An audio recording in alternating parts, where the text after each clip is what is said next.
Okay, well, you can't see my eyes, so this is not gonna work. Be right back. This video is definitely going to be a lot shorter than my previous travel hack video, which was the how to pack the perfect carry-on. You guys really seem to like that one, so I wanted to come back with some awesome travel hacks and tips. This will be about 5 minutes, 5-6 minutes we'll say. So it's going to be really short, but really informative. So let's just jump right into it. So we are in the middle of planning a trip in July. I say we as in me and my husband Paul. So for this trip specifically, we are going to need the car for 4 days. So I went on to the typical reputable rental car companies like Enterprise, Budget, Dollar, Thrifty, the list goes on. And the average quote that I got was about $400. Around $395 to $415, which is like insane. I'm used to renting cars for about $35 a day, not around $79 a day plus tax and all these crazy fees. When I first looked at this quote, I did suspect that it was because I was booking from airport to airport, picking the car up from the airport and dropping it off also at a different location, which was an airport. So this kind of situation leads me into my first hack for you guys when it comes to renting cars. Let's say you're about to plan a trip, you're going to Providence, Rhode Island. Oh, hey, me too. Before you rent directly from Enterprise at the airport, look on enterprise.com locations and see if there's any in the close radius, let's say 5 to 10 miles radius. You're gonna want to book from that location and not from the airport. Guaranteed significant difference in prices. They just try to get you because it's convenient to be at the airport itself.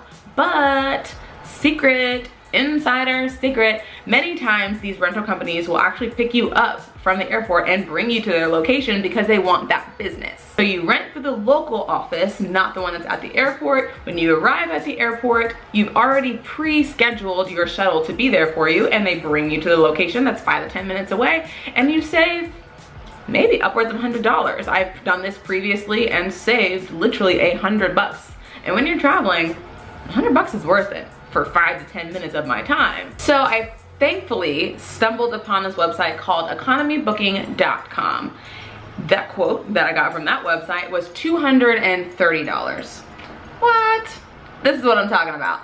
I have never used this website before. This is the first time that I found it. I literally just found it yesterday, so this booking won't happen until July. So I can't exactly vouch from my personal experience. I will definitely write in the comments down below by the time July comes around about my experience with them, but I did read tons of reviews on different websites, all really good ones about their customer service, about it being reputable, about it being safe for you to use. And I also went ahead for you guys and I called some companies that you would recognize like Enterprise, Thrifty, Dollar, the ones that I mentioned before, just to make sure that they actually honor and can guarantee those third-party reservations, because that's what they consider them, a third party. You can think of a third-party website for traveling such as Kayak. Kayak is a really big name. You see all of their commercials online. Think of Economy Booking as a third-party website. And just a third tip for you guys, this is kind of personal preference, but take advantage of those extra amenities. They're not necessarily amenities, but the extra options that they give you when renting a car. Also, one kind of cost-effective saving tip may be not to elect for the insurance. Totally personal preference. Do not quote me on it, but I'm in the business of not electing for that extra insurance. I know what kind of policy I have as far as insurance. I have full liability on my end, on the other end. As long as I know that my insurance coverage is good in that state, I don't worry about it, and I just save that extra, sometimes $40 a day. And I'm telling you, we're traveling, that's $40. That's a lot of margaritas. I'm not worried about insurance.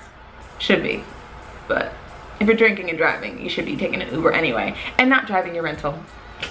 The more you know. All right guys, so those are my 3 tips. Told you this video would be super quick. I did want to tell you guys a really quick story, funny story about renting cars. My goodness. So we were down in Tampa last year. We were trying to get away from DC. I live in DC and it was inauguration time. We're not gonna talk about politics, but I wasn't trying to be here for the inauguration, if you know what I'm saying. So we went on a trip to Tampa, Florida, something relaxing, warm, and nice outside of the wintry DC. Me and my husband skipped down to Tampa. Paul is also a YouTuber here in this YouTube universe, and he was vlogging at the time. So in true vlogger fashion, you have to show every single piece of it. So he had vlogged our rental car when we first got it. It was at night, we were in a parking garage, it was a nice car, so whatever. So we go along our trip, we have a good time, we're at Clearwater Beach, we're drinking big margaritas. This is the second time I've mentioned margaritas. Somebody needs a vacation, just saying, and that's me. Anywho, so we go to turn the car back in and they're inspecting the car and there's a dent on the side of the car. A dent that we did not notice at first and we did not think happened in between, and it surely wasn't us. Oh, ding, ding, ding, you guessed it. Since he vlogged this trip, we just looked back in the footage that we had on the camera and discovered that that dent was already there when we picked up the car. Whew, talk about saving, because I just told you that we don't get insurance, so we would have been chilling out. We would have been chilling out a little bit of a deductible, which would have been fine, but at the same time, it's like that's not something we want to deal with on the way home from Tampa. So that's my story. They tried to get us, y'all. They tried to get us. Anywho, so if you have any websites or travel blogs or whatever that you use to get dirt cheap deals on rental cars, definitely comment that below. I'm really interested what other websites are out there that you can utilize besides like Kayak. Kayak is usually like my go-to, but they actually failed me this time. The comment section of my last travel hack video, the carry-on bag, was like super poppin', and it's really nice because the community is really coming together and you guys are talking to each other on there and giving each other some insider tips about all the different trips you're taking, which I think is super cool. So the comments are not only for me, they are for you guys as well. Should we put an emoji down there? I think we should.